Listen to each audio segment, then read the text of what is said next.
Hola de nou a tots i totes. Avui estem aquí amb el Josep Maria Mayarac, que és president de l'Associació Silent. Ell és doctor en Biologia i en Medi Ambient i s'ha passat tota la seva vida estudiant la natura, la biodiversitat, que estem treballant en aquest cicle, però des d'un angle segurament molt diferent del que estem acostumats i de que hem vist, que són els valors immaterials que té la natura, té la biodiversitat. Primer de tot, Josep Maria, moltes gràcies per estar aquí amb nosaltres i ens Gràcies. podries fer una breu presentació de qui ets i què són els valors immaterials de la natura, de la biodiversitat? Bé, jo he treballat, com dius, en temes de conservació tota la meva vida i el que m'he anat adonant, sobretot quan he tingut oportunitat de treballar en àmbits internacionals, és que els motius, la motivació de fons per conservar la natura, en realitat no és utilitarista. És a dir, els nostres avantpassats i els nostres contemporanis que conserven la natura ho fan per unes motivacions més profundes. I aquestes motivacions les podríem agrupar en dos grans conjunts, que serien valors culturals i valors espirituals. Arreu del món, aquests són els valors que al llarg de la història i a dia d'avui realment, diguem-ne, són els valors que sostenen i que nodreixen les actituds de conservació i de preservació de la natura. Sí, al final, clar, com dius, aquests valors depenen de nosaltres, no? Són valors humans, no són valors de la natura, sinó que els hi hem posat nosaltres a la natura. Quan pensem en aquests valors, d'on han vingut? Són uns valors que venen culturalment, que han vingut dels nostres avantpassats? Són diferents en funció de la cultura on vivim o són bastant universals també? Hi ha valors que són universals, jo diria, o compartits per la gran majoria de la humanitat, i n'hi ha altres que són més particulars de cada cultura. En els àmbits que jo he treballat, que són àmbits internacionals i, per tant, interculturals, interreligiosos, diguéssim, el que ens interessa més són els valors universals, són els valors que compartim tots els éssers humans, no?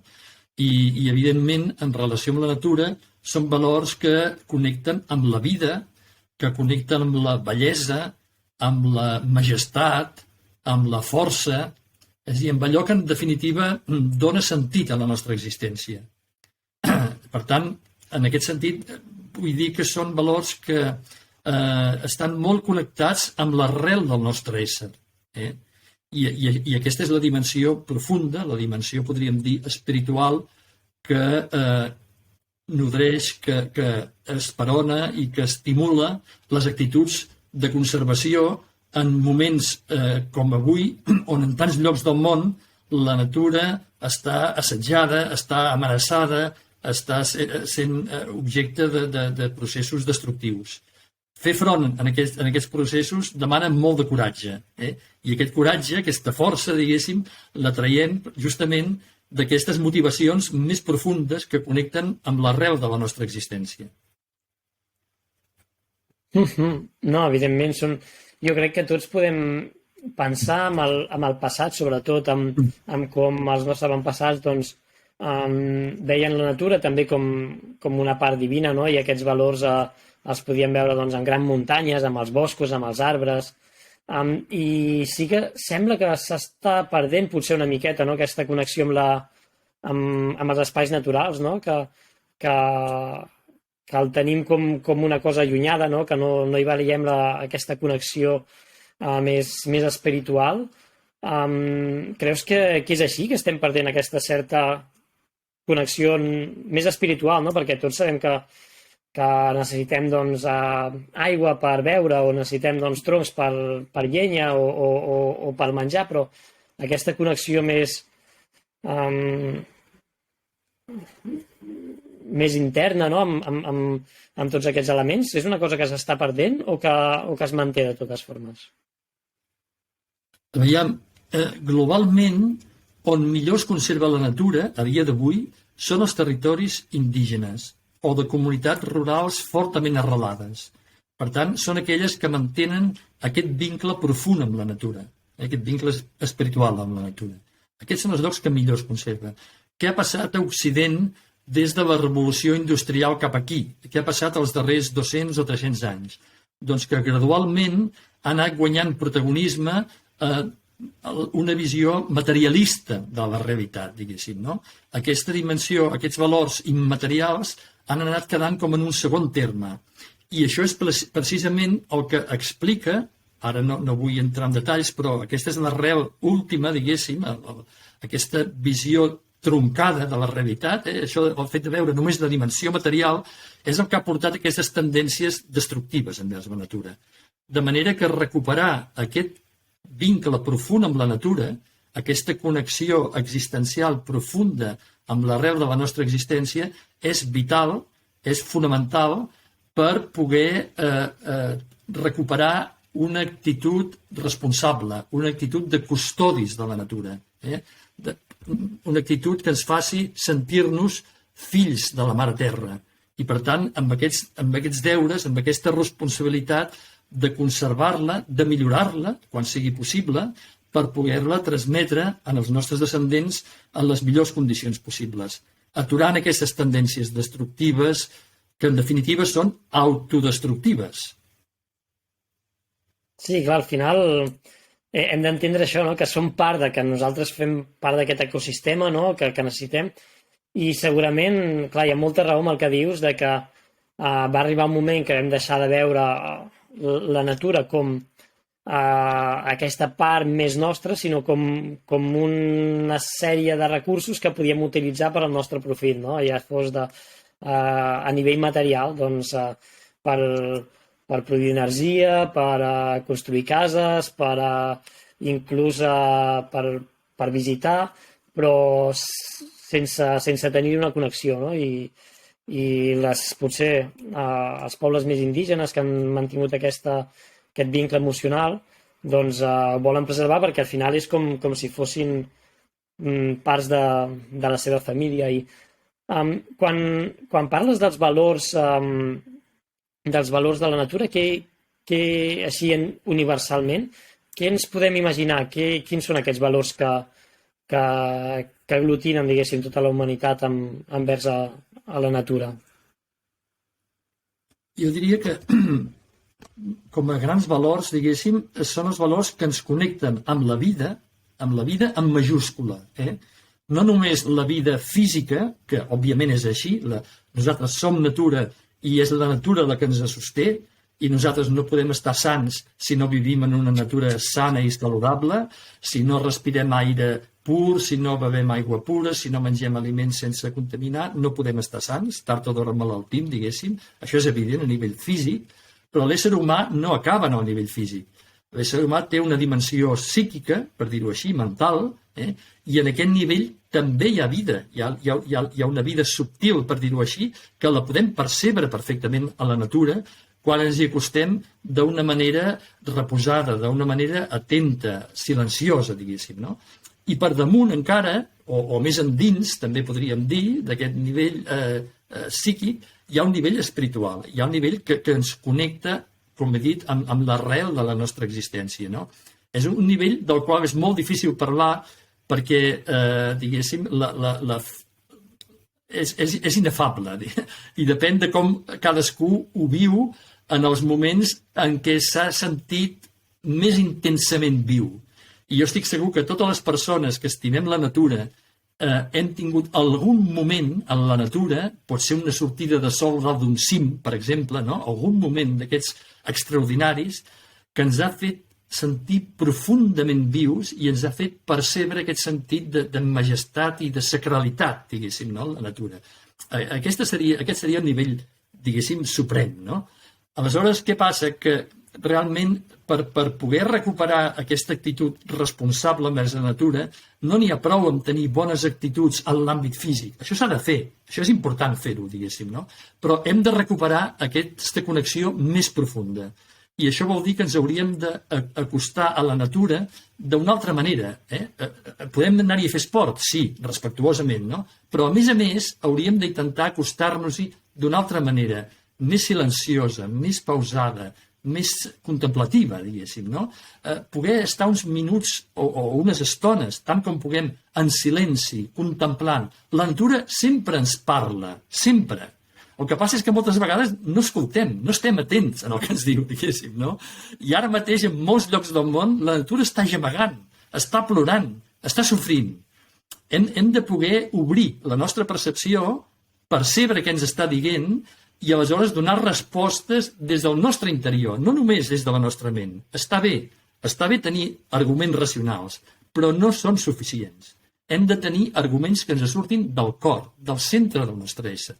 I aquesta és la connexió espiritual profunda que hauríem de restablir amb la natura. No, i crec que està molt bé com ho dius, perquè és una cosa que va molt més enllà. Moltes vegades quan parlem d'espiritualitat, d'aquests valors immaterials, doncs podem percebre'ls com una cosa religiosa, que també hi és, també les religions doncs, tenen gran part d'espiritualitat, però no és només aquí, no? A mi m'ha passat moltes vegades d'estar doncs, pujant un cim o entrenant i arribar a un lloc i quedar-me meravellat no per la bellesa del paisatge, sinó per tot, no? L'energia que es pot sentir quan estàs en aquests llocs, que no la pots descriure, però que la sents i de parlar, no? M'ha arribat de passar de parlar doncs, amb aquell paisatge, no? Amb aquella muntanya, amb aquelles pedres, amb la neu, no? Tenir una conversa, no? A vegades de molt, no una conversa elevada, sinó moltes vegades pràctica, a vegades de dir que sóc el teu amic, que em portaré bé, m'ajudaràs, gràcies per deixar-me passar, no? Gràcies per deixar-me utilitzar-te, no? I jo crec que aquesta connexió sí que a vegades fent esport o fent activitats a natura, ja sigui anant a caminar, anant a córrer, anant a passejar, és important jo crec també tenir aquest sentit d'estar bé per fer l'activitat física, però el desconnectar, no? Desconnectar del nostre dia a dia, el connectar amb la natura, no? I això moltes vegades potser ens pot fer trobar aquesta connexió espiritual amb el nostre entorn. No sé quin seria el teu consell a tots els nens i nenes que ens escolten, als seus pares, perquè trobin aquesta connexió amb la natura que els envolta. A veure, jo penso que és important les paraules que fem servir. Per tant, jo que proposaria, com ha proposat Nacions Unides, és que recuperem el venerable concepte de mare-terra. Mare-terra. Que no parlem del planeta. De planetes n'hi ha molts. De mare-terra n'hi ha una. N'hi ha una que ens acull, que ens sosté, que ens nodreix. I si és mare, nosaltres som fills i filles. I, per tant, no tenim drets envers la mare. Tenim deures, tenim responsabilitats, tenim obligacions amoroses. No són codis, no són normes els que haurien de sostenir la nostra actitud respectuosa, atenta, curosa envers la natura. Això hauria de brollar el nostre cor.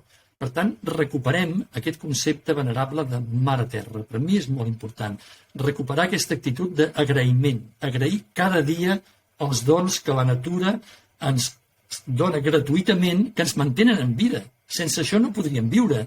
Sense l'aire, i l'aire no el fabriquem nosaltres. L'aigua no la fabriquem nosaltres. Aleshores, això ens sostén vida. No podem estar sense respirar 5 minuts, ens morim.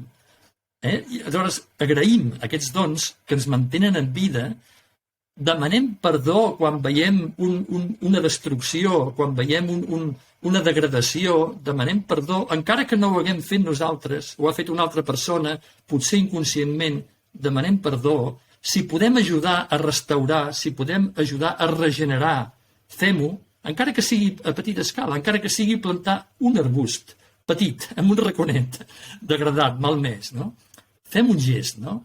I mantinguem aquesta actitud amorosa, benevolent, que surti del nostre cor. No? Jo crec que és molt important això, recuperar aquesta actitud amorosa, respectuosa i agraïda. Viure en l'agraïment, no viure en la denúncia. S'ha de denunciar de vegades, sí, però allò que ha de sostenir la nostra actitud ha de ser una actitud d'amor, d'agraïment, profund agraïment. I també, perdona, i voldria afegir també, i voldria afegir encara una cosa, també com un concepte universal, que comparteixen les més diverses tradicions, cultures del món. La consciència està a tot arreu, tot és conscient. Tot és conscient. La consciència no és un atribut humà. La consciència està també en els animals, està també en les plantes, també en les roques, en els elements de la natura. I quan connectem amb el nucli del nostre ésser, podem connectar amb aquesta consciència, diguéssim, que està per damunt o que infon consciència en tot allò que existeix. És per això que en aquests moments de connexió profunda ens sentim profundament units. Són moments d'unió. I són aquests moments d'unió que quan es viuen amb alta intensitat tenen la força de transformar la nostra existència. Totes les persones que conec que han viscut intensament en la natura o que han dedicat la seva vida i a vegades exposant la seva integritat física per conservar la natura, diguéssim, hi ha hagut un moment transformador a la seva existència. I aquest moment ha sigut un moment d'unitat, de viure intensament aquesta unitat amb tot allò que ens envolta. Aleshores, jo que us animaria doncs, a tots els que ens escolten ara és d'una manera humil, d'una manera respectuosa, acostar-se a la natura per mirar de trobar, en la mesura del que puguin, aquesta unió, aquest vincle que ens uneix a tots. Perquè la separació està només a la nostra ment. No és externa, és interna. El problema és intern. El que hem de superar són aquestes barreres, aquests trencaments que s'han produït a la nostra ment, sobretot en el món occidental altament tecnificat. Doncs jo crec que ha quedat molt clar i és un molt bon exercici que hauríem de fer tots i totes de segurament anar més a la natura amb aquesta ment més oberta i buscar les connexions. No? Una cosa que moltes vegades sentim o que a mi una cosa que em va alliberar en certa manera va ser de moltes vegades sorties a la natura perquè vols anar a la natura i una vegada estàs allà tens certa por, no? Vols tornar a casa, no? Vols tornar a casa i al final has de donar-te'n estic a casa, no? És a dir, estic a casa, no d'acceptar, no?, de que estàs allà, de que és part de casa teva. I jo crec que és trobar aquesta connexió, aquesta unió amb la natura és el primer pas més important, o sí, és el primer pas per poder-la preservar, no? Perquè al final vols preservar tu mateix i crec que el que ens has explicat avui ens servirà molt a tots i totes per poder veure la natura, veure tota aquesta biodiversitat d'una forma diferent, d'una forma més connectada, més nostra i a intentar doncs, preservar-la molt millor. Doncs. Moltes gràcies, Josep Maria, per aquesta xerrada i seguirem escoltant, seguirem llegint tot el treball que vagis fent. Moltes gràcies, Kilian. Molt d'ànim i molt de coratge a tots, que el necessitem. Perfecte.